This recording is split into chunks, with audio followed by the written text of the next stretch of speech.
No, Respondan. corte, no, falta repartir Ah, temas. ya. Ya le pongo grupo, sí. Bien, vamos repartiendo los temas de una vez para que todos lo tengan claro. Estamos exactamente en este momento en luxación esternoclavicular y acromioclavicular. Ya vimos que el numeral con ustedes. Sí, ¿no? ¿Qué escápulo torácico ya vimos ahí con ustedes? No los escucho. No, pero ese sería el siguiente tema, tanto Allá. en umbral como capítulo. Al final damos los temas, entonces vamos a hablar ahorita rapidito de acromioclavicular. Me dicen si alcanzan a ver, por favor. Sí, doctor. Ok, vamos a ver esto, la luxación acromioclavicular. La articulación acromioclavicular es una articulación artródea o plana, ¿ok? Así, que está ubicada entre el acromion del escapulo y el interno de la clavícula, ¿no? Esta articulación tiene algunos medios de fijación.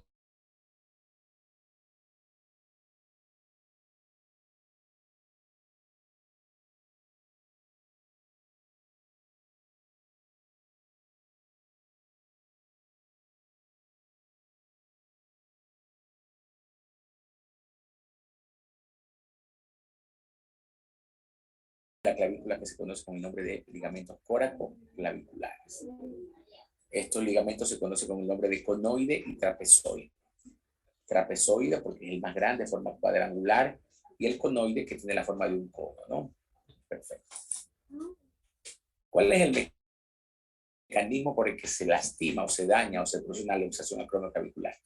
Principalmente son traumas directos. Yo he visto muchos pacientes que van con manejando una bicicleta o una moto, ¿ya?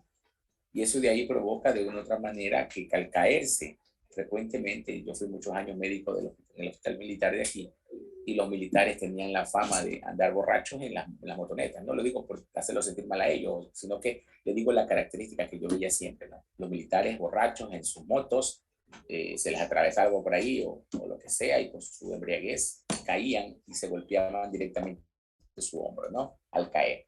Y eso provocaba que se rompan todos los ligamentos y provocaba una luxación acromioclavicular. Choque directo sobre el hombro, caída sobre la articulación del hombro y también en actividad deportiva.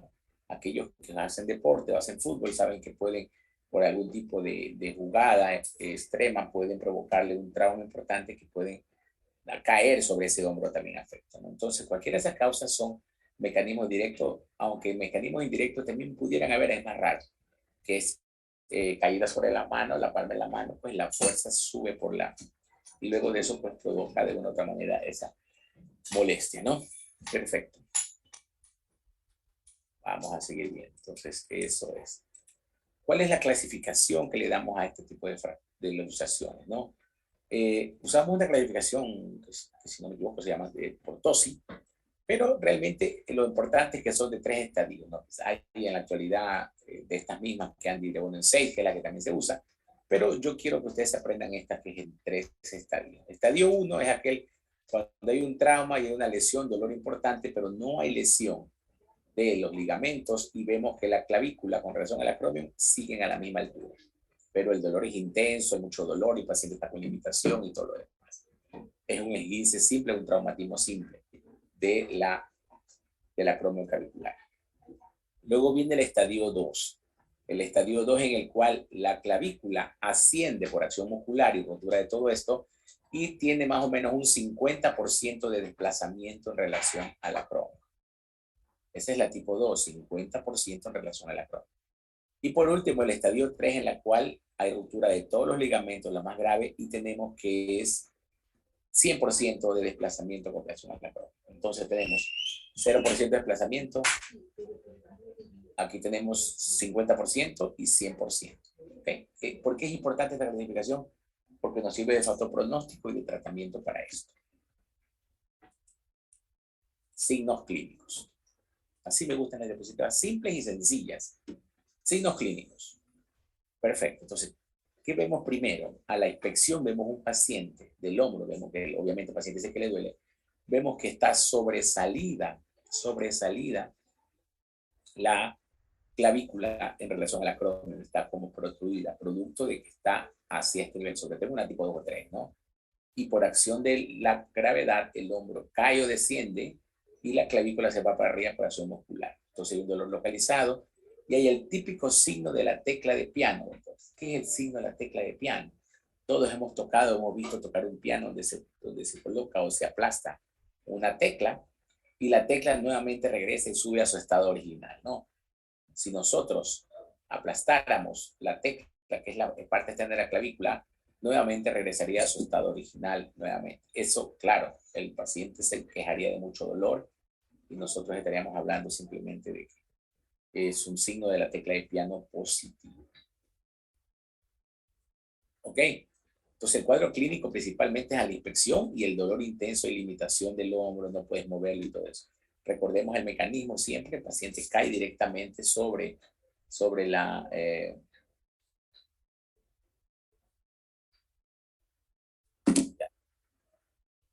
cae sobre el hombro directamente y eso, ¿no? Radiológicamente, ya lo mencionaron ustedes, se observa a sí mismo un levantamiento, una radiografía anteroposterior simple, ¿ya? Nos va a dar claramente el diagnóstico. A veces le hacemos con estrés, que significa que hacemos que coja con la mano algún peso y que baje con el peso totalmente, ¿no? Y por último, el tratamiento, ¿no? Nosotros hay tratamiento ortopédico y tratamiento quirúrgico. El tratamiento ortopédico va camino básicamente a un vendaje tipo Watson Jones, que se coloca de esta manera para lograr estabilizar. Este yeso que antes se usaba, ya nosotros lo conocíamos como el avioncito, realmente no causa o no debe causar mayor problema. Si me escuchan, que me saqué los audífonos, ya, listo. Esto también es tratamiento ortopédico, básicamente una abducción, antepulsión, rotación neutra en este tipo de ortesis que también se usa, más la usamos actualmente para los operados de hombro, aunque ya no es igual así, solamente un cojín nada más. Y el tratamiento quirúrgico, que no es otra cosa en que volver a regresar la clavícula a su sitio y mantenerla en ese sitio hasta que se fibrose y tratar de reparar los ligamentos. Esta es una técnica que se llama clavija acromioclavicular provisoria. Déjenme ver si veo alguna.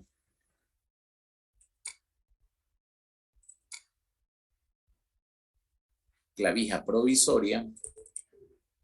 Quiero que vean tranquilamente. ¿Se alcanzan a ver el cambio o no? Sí, doctor, sí se ve. Ya.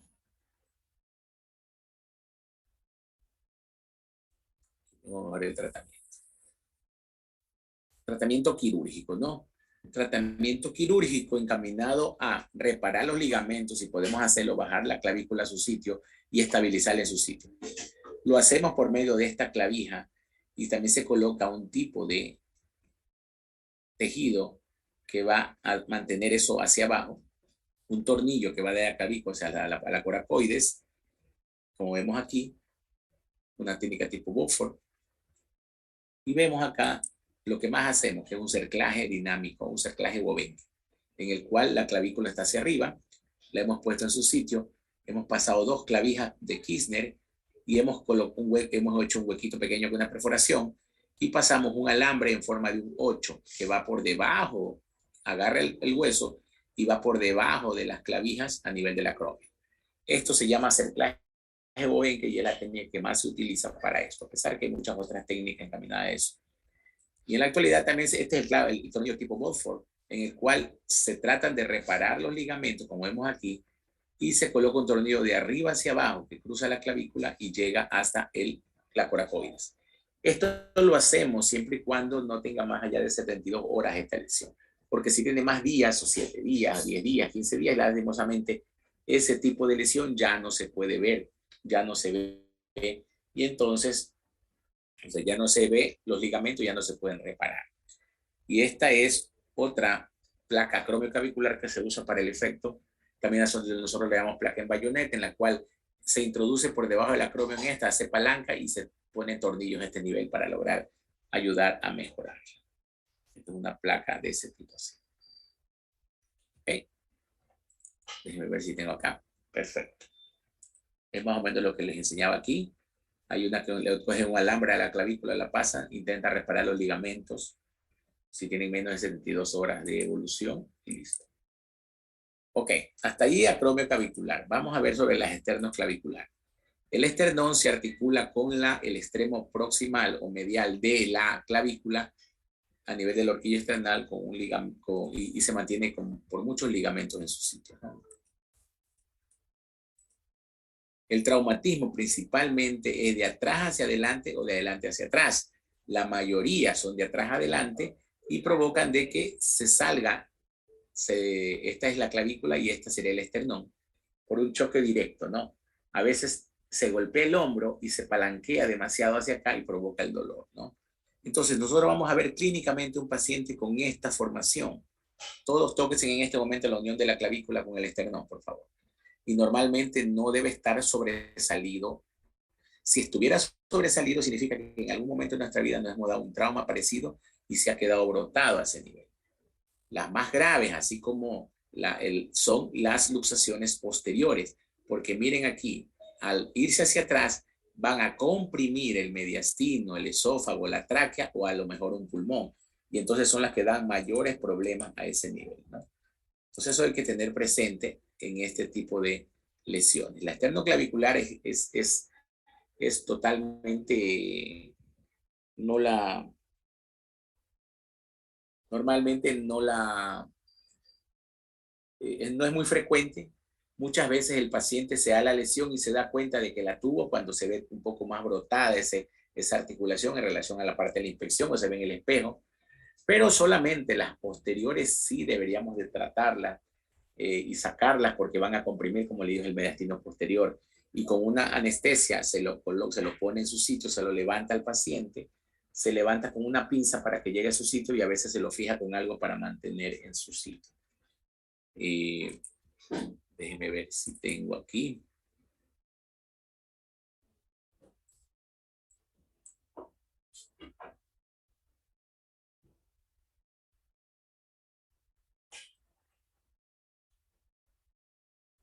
Para que veamos más o menos la placa también aquí que hablamos hablado. Cómo es el procedimiento quirúrgico.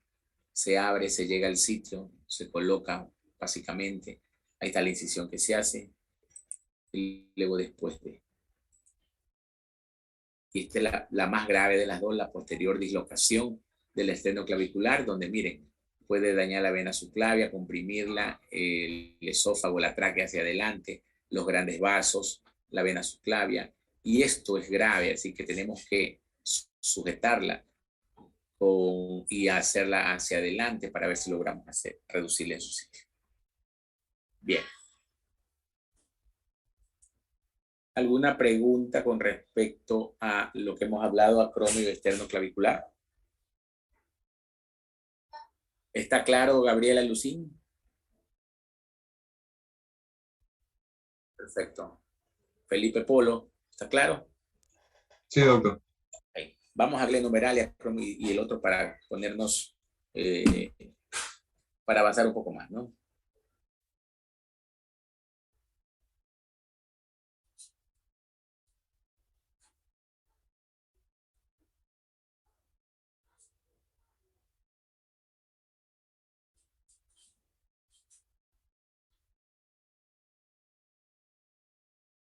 Listo. En una posición anatómica, pues puede lesionarse o puede estabilizarse con gran facilidad, debido a que anatómicamente, la estabilidad del hombro tiene que ver que la cavidad glenoidea del omóplato es muy pequeña en relación a la cabeza humeral. La cabeza humeral es mucho más grande y es por eso que es inestable. Para poder adaptarse a la cavidad glenoidea, a la cabeza, debe de tener y estabilizarse, debe de tener algunos elementos que ayuden a mantener esto, como la cápsula articular, el labrum glenoideo, tendones, músculo y hueso. De ahí tenemos que este tipo de lesión rompe totalmente esta cápsula articular, algunos tendones en algunos momentos, para que se produzca una luxación. Vemos aquí el nervio mediano, el nervio radial que también, y el arteria axilar que pueden verse afectados, sobre todo en un tipo de lesión de este tipo.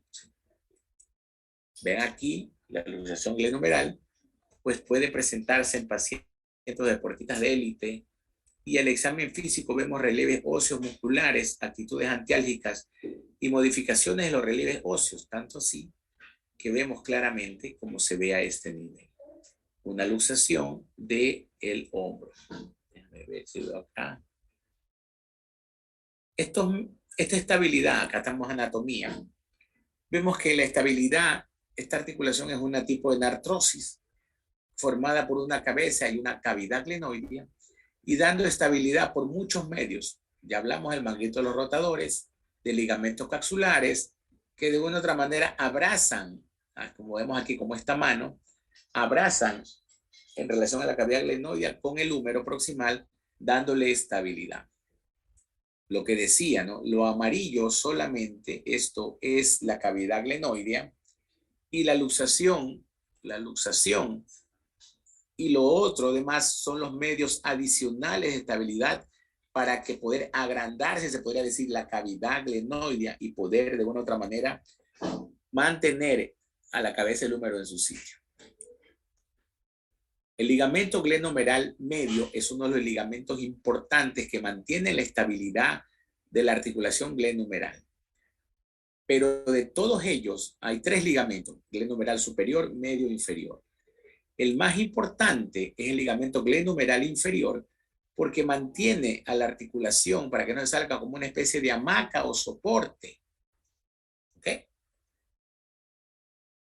Hamaca o soporte a ese nivel. Entonces vemos claramente que la rotación interna de esto pues ayuda básicamente a mejorar o restringe o protege la rotación o traslación posterior de la cabeza del húmero y la rotación externa en cambio la parte anterior. Entonces repito, el ligamento glenohumeral inferior es el más importante de los 3 ligamentos que dan estabilidad a la articulación glenohumeral. La inervación está dada básicamente por músculos cutáneo, tríceps braquial, ramal radial y los nervios mediano, radial y cubital. Y la vascularización, tanto en la parte anterior, dada por la arteria axilar, que da las ramas circunflejas anteriores y posteriores, como vemos en esta diapositiva.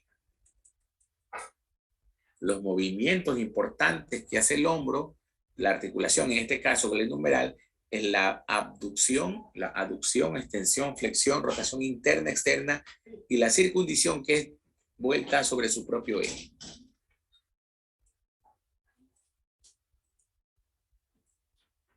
Un momento.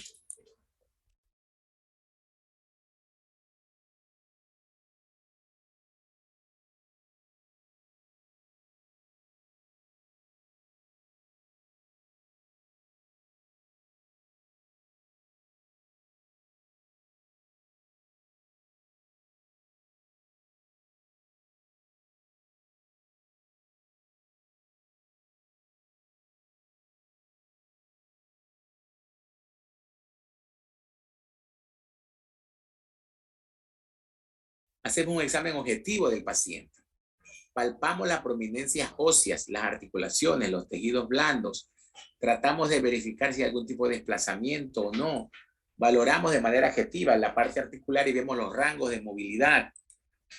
Examen objetivo de elevación de la extremidad, rotación externa, rotación interna. Vemos si este paciente tiene o no tiene atrofia muscular, como en este caso vemos que se forma mucho más la musculatura del lado derecho en relación al lado izquierdo. Diferentes tipos de maniobras que no lo vamos a mencionar, pero que simplemente existe para tratar de localizar la articulación del hombro que esté bien. Tratamos de ver la parte posterior, la parte anterior, inferior si hubiera cajón. Cajón significa de que se desplace mucho hacia abajo o hacia arriba. ¿Ok?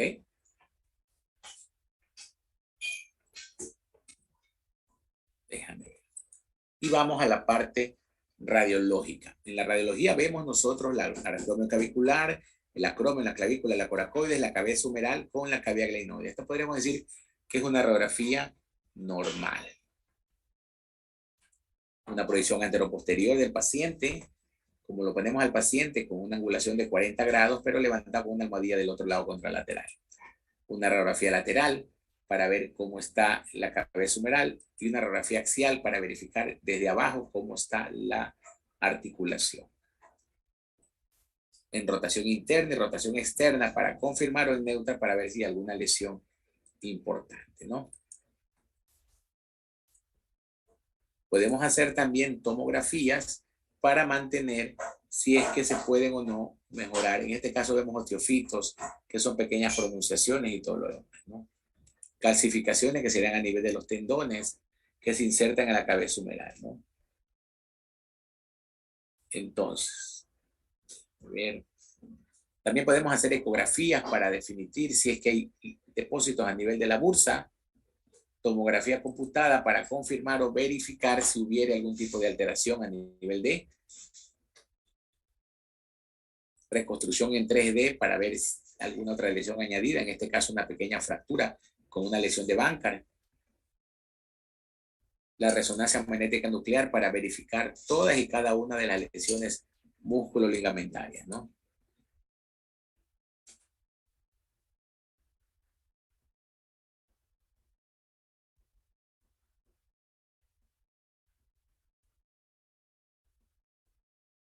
Bien. Un momento. Vamos a buscar.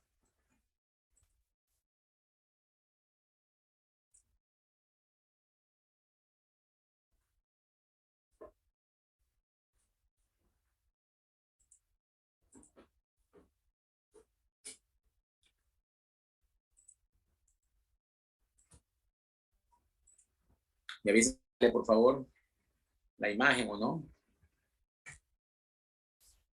Ahora sí. Sí, doctor, sí se ve. Ok.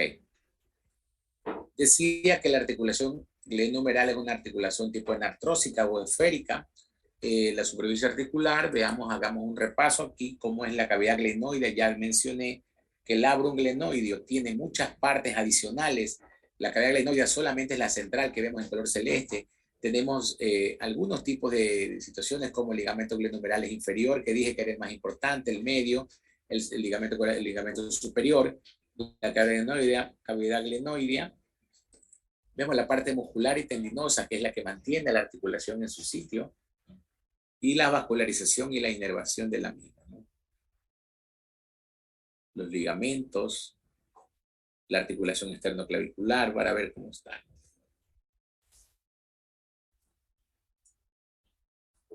Entonces, ¿qué es lo que vemos en un paciente con una luxación glenohumeral? ¿Qué es lo que vemos? A este paciente le vemos el signo de la charretera porque consiste básicamente que a este nivel se le brota hacia arriba la clavícula con el acromion y el hombro por gravedad cae. Y entonces se idea una formación importante que se llama charretera como la de los militares, ¿no? También tenemos, aparte de la charretera, la prominencia del acromion hacia arriba, lo dijimos. La cabeza humeral está de manera anterior principalmente, el brazo está en abducción, abierto un poco, y algo de rotación externa, con la típica actitud del sol que vemos aquí, que es que el brazo sano agarra el brazo afecto. Los exámenes complementarios que se hacen para este tipo de lesión, los tratamientos por medio de algunas maniobras a este nivel. Por último, quiero enseñarles un video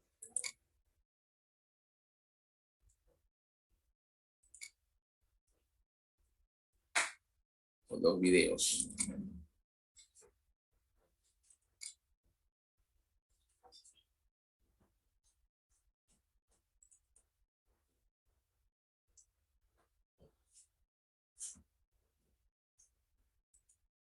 No sé si lo están viendo, lo alcanzan a ver.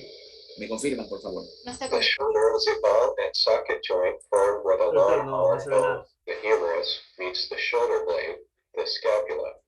Ya se aprecia, doctor. ¿Sí se ve o no se ve? Y ahora sí, ahora sí. Ok. Quiero saber si lo escuchan o no también, ¿ah? Porque para mí es importante eso. Yo sé que todos saben inglés. The shoulder is above socket joint formed where the long arm bone, the humerus, meets the shoulder blade, the scapula. The socket portion of the scapula has its own name. It is called the glenoid. This ball and socket is known as the glenohumeral joint. A dislocation occurs when the head of the humerus is pushed out of the socket formed by the glenoid.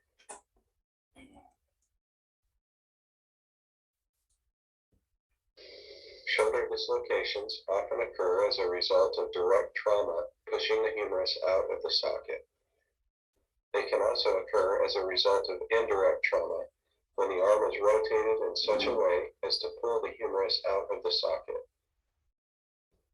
9 out of 10 shoulder dislocations are anterior, meaning that the humerus moves forward in relation to the glenoid. Shoulder dislocations should be distinguished from shoulder separations, which occur when the clavicle or collarbone is pushed away from the scapula.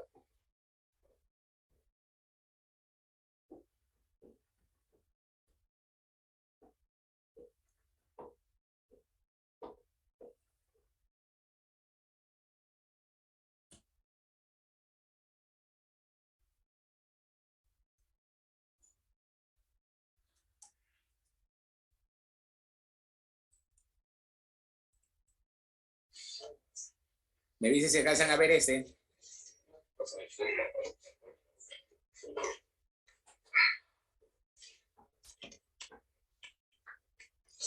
Si ven, escuchan, doctores. Sí, sí se ve. Este es un paciente que estaba jugando fútbol y llegando un médico, aparentemente a un dispensario, y que se atreve a reducirla a esa, ¿no? Técnica, la parte médica. Y bueno, una pequeñita cosa muy terrible, lo voy a sacar y es para ella.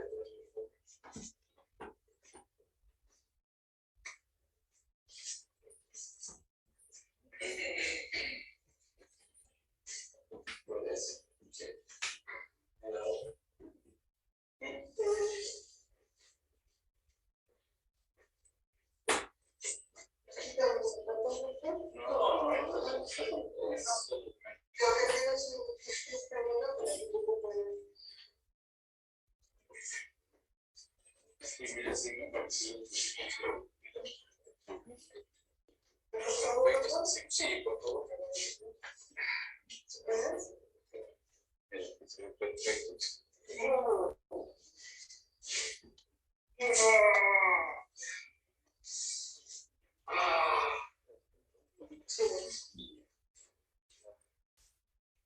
¿Sabes qué es?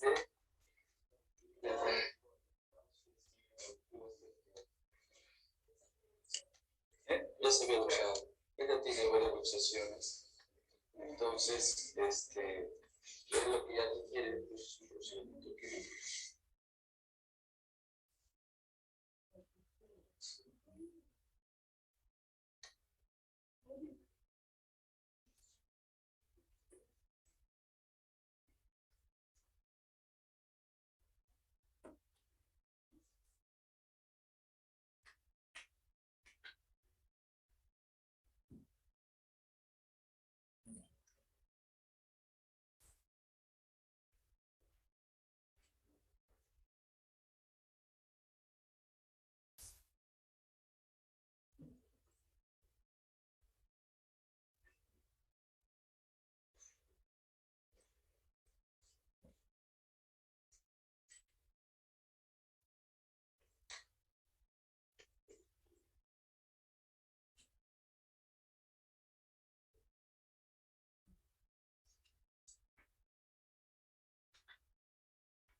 Bien, quiero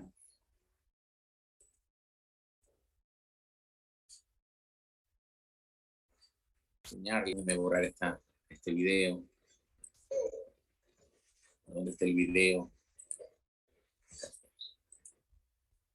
Bien.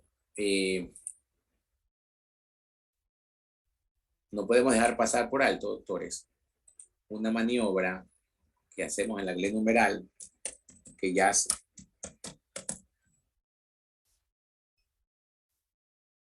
dejado de usarse mucho, que es la maniobra hipocrática para la luxación glenohumeral.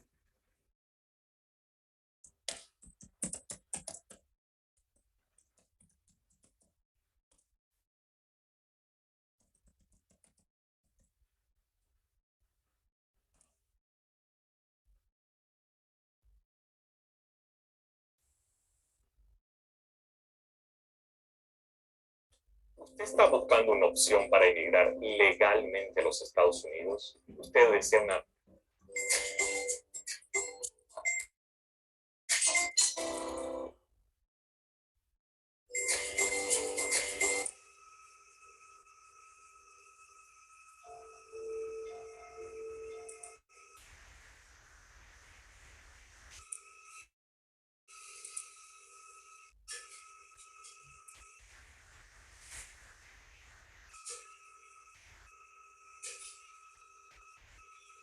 ¿Alcanzan a ver Sí, doctor. y a escuchar? Tenemos un paciente con una luxación anterior del hombro izquierdo.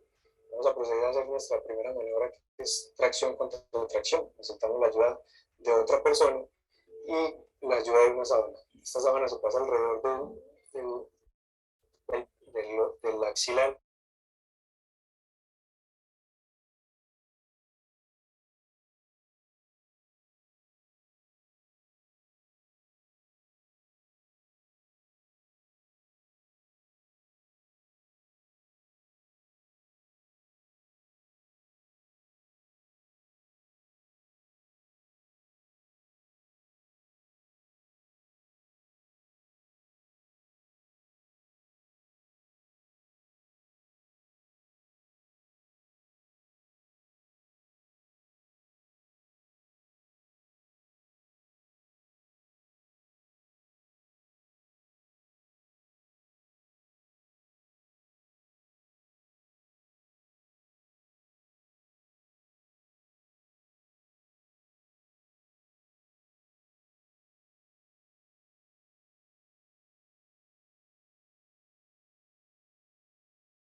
Bien. ¿Alguna duda, alguna pregunta que tengan de ilustración de numeral? Es una ilustración residual. Entonces, antes no llevan 3 veces.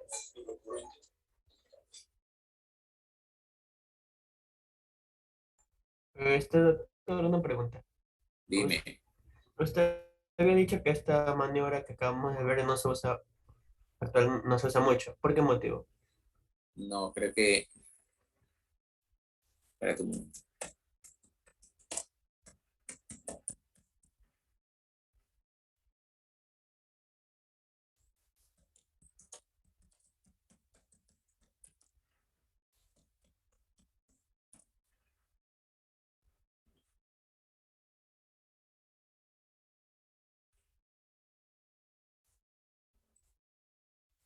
¿Vieron la maniobra que le ponía la pierna en la axila al paciente? ¿Esa vieron? Digo? No, doctor, yo me la relaxaban. Ay, Dios.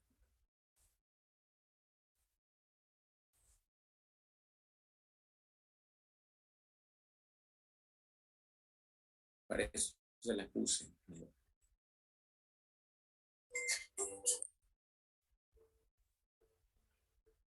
Recurso que tenemos, otra manera práctica. Esto es en caso pues, de haber fallado alguno de los intentos anteriores o si estamos solos y no tenemos la ayuda de ninguna otra persona.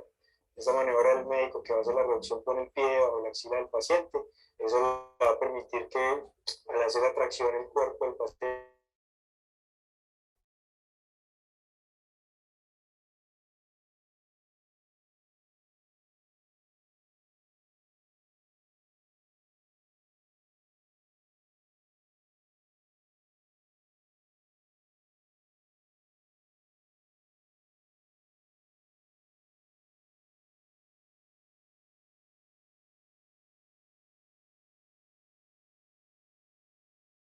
que tenemos, otra maniobra de reducción, se conoce como la maniobra hipocrática. Esto es en caso pues, de haber fallado alguno de los intentos anteriores o si estamos solos y no tenemos la ayuda de ninguna otra persona. Esta maniobra del médico que va a hacer la reducción con el pie bajo la axila del paciente, eso le va a permitir que al hacer la tracción el cuerpo del paciente no se venga hacia él, es decir, empieza haciendo una especie de contratracción, ¿sí? Y va a recordar que la extremidad, pues el tronco del paciente, como lo explicamos, en la posición para hacer la tracción, y las manos se van a ir acomodando para generar la rotación externa forzada a la extremidad y se pueda llevar un poco de la abducción de la extremidad hasta sentir el clic que nos va a indicar que la reducción fue exitosa. Ok. Esa es la maniobra hipocrática, ¿no? Esta maniobra se la utilizaba en la Segunda Guerra Mundial, doctores. Básicamente se la comenzó a utilizar ahí por los médicos militares, los cuales de una u otra manera lograban realizar las maniobras de reducción en los pacientes heridos o traumatizados en el campo de batalla. Tiene la finalidad de, como muchas veces estaban solos, trabajaban solos, a pesar que se ven enfermeros, pero había mucha gente herida y luxados sus hombros, que ponían el pie en el hueco de la axila y hacían tracción sobre la extremidad afecta. De esa manera hacían doble tracción contra tracción y metían, llamémoslo así, el pie contra el hueco de la axila y lograban introducir la cabeza del húmero nuevamente dentro de la articulación. Al inicio resultaba perfectamente bien, pero después se dieron cuenta que tenía varias complicaciones. Y entre las complicaciones que tenían, eran muchas, como por ejemplo, fracturas subcapitales,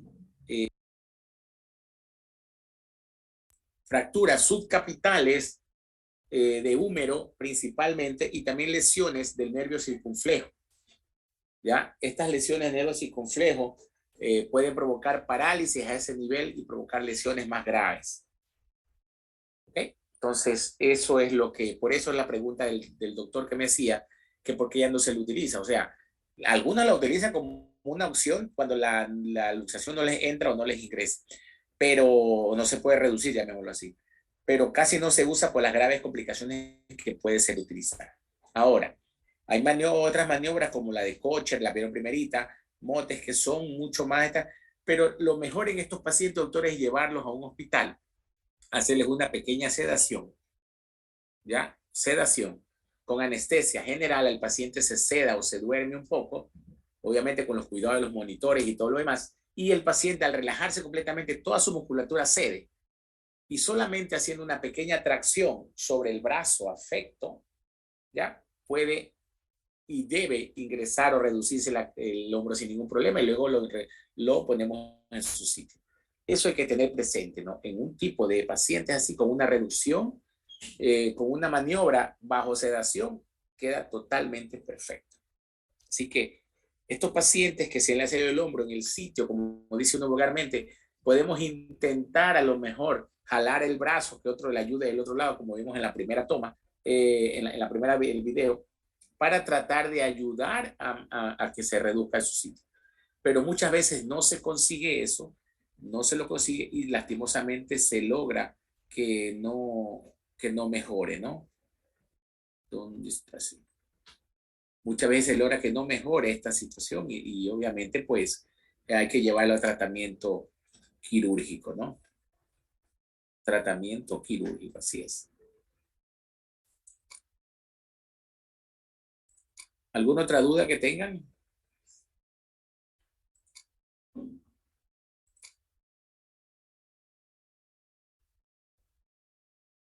¿Está más o menos entendido, doctores? ¿Dónde está?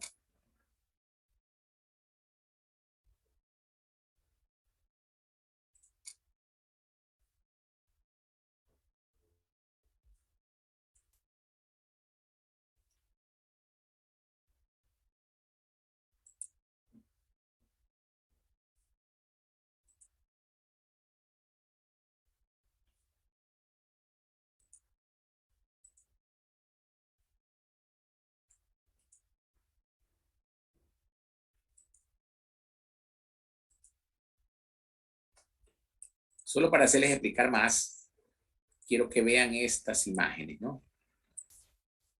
¿Me avisan si alcanzan a ver? Ok, ahí están viendo. Esta es una maniobra de Kocher hecha antiguamente.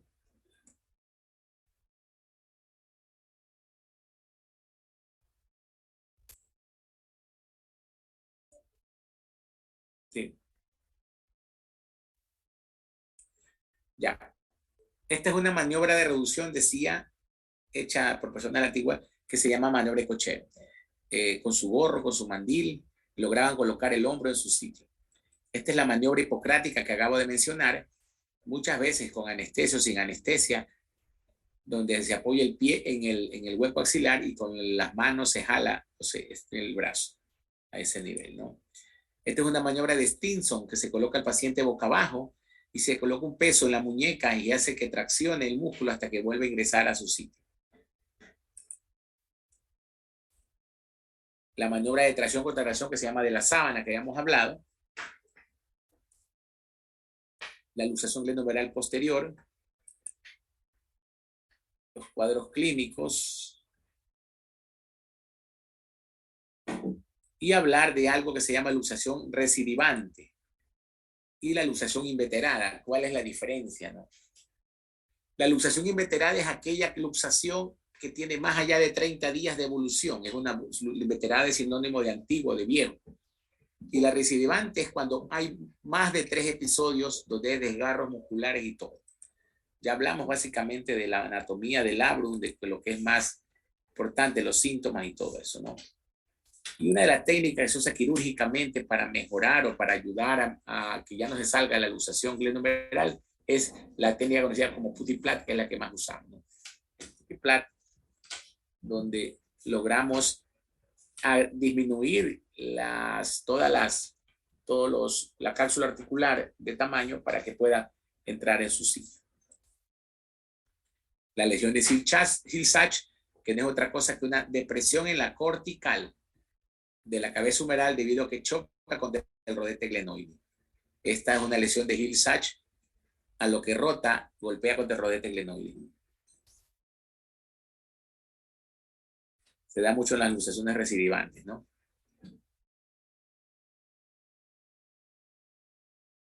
Cuando hemos inmovilizado al paciente, se coloca un cabestrillo o un inmovilizador de hombro para que lo mantenerlo por lo menos 4 semanas. Y digo, aquí dice 6 semanas, pero tratamos de dejarlo las 4 semanas para evitar algo que se llama el hombro congelado, que es la principal complicación de una lesión glenohumeral. A ver si veo. Y recordemos la parte clínica que hace un rato les dije, ¿no? El acromio prominente, el hombro aplanado, también se le llama signo del hachazo. ¿Por qué se le llama signo del hachazo? Porque parece que al paciente se le hubiera dado con un hacha y se le hubiera sacado un pedazo de su hombro, ¿no? Las imágenes, los tipos y eso. Listo. Preguntas. Hola. Ninguna, doctor, no se olvide de repartirnos los temas para las siguientes clases, porque ya no hay más temas.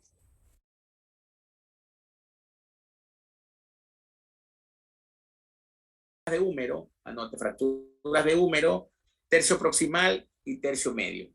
Todas las fracturas de húmero, tercio proximal y tercio medio van incluidas ahí. Hay que hablar acerca de las fracturas subcapitales de húmero, fracturas en pacientes ancianos que son frecuentes en las subcapitales, hablar de las lesiones del nervio radial por fracturas de la diáfisis de húmero y así. Aparte de eso, el siguiente grupo que le toca va a hablar sobre las fracturas de húmero distal más luxación de codo. Repito, fracturas de húmero distal y luxación de codo. Ahí tenemos que hablar acerca de todas y cada una de las fracturas a nivel del cóndilo, de la tróclea, de la epitróclea, las supracondilias humerales y las supracondilias humerales tipo en T o en Y. Y la luxación de codo, que es una de las segundas articulaciones que más se luxa también en el cuerpo humano, después de la del hombro. El siguiente grupo corresponde a hablar de todo lo que es la parte de antebrazo, tercio proximal y tercio medio. Fracturas de radio y fracturas de cúbito, tercio proximal, que se refiere a las fracturas del olecrano, fracturas de la cúpula radial en el radio, y del tercio medio también de la diáfisis del radio y del cúbito. Dentro de este grupo tenemos que hablar de una luxofractura importante que se llama luxofractura de Montegia. Tienen que hablarme de luxofractura de Montegia. Montegia, así como suena. Luego tenemos el otro grupo, va a hablar sobre fracturas de radio distal y muñeca. ¿Ya? Hablamos de radio distal, hablamos normalmente de fracturas de muñeca. Aquí tenemos que hablar de fracturas de Coles, fracturas de Smith, fracturas de Barton, fracturas de... hay algunas. Y una luxofractura de Galeazzi, que es importante que tenemos que definir. Tenemos que diferenciarla con la de Montegia. Luxofractura de Galeazzi. Tenemos que hablar ahí. En fracturas de radio distal y de muñeca.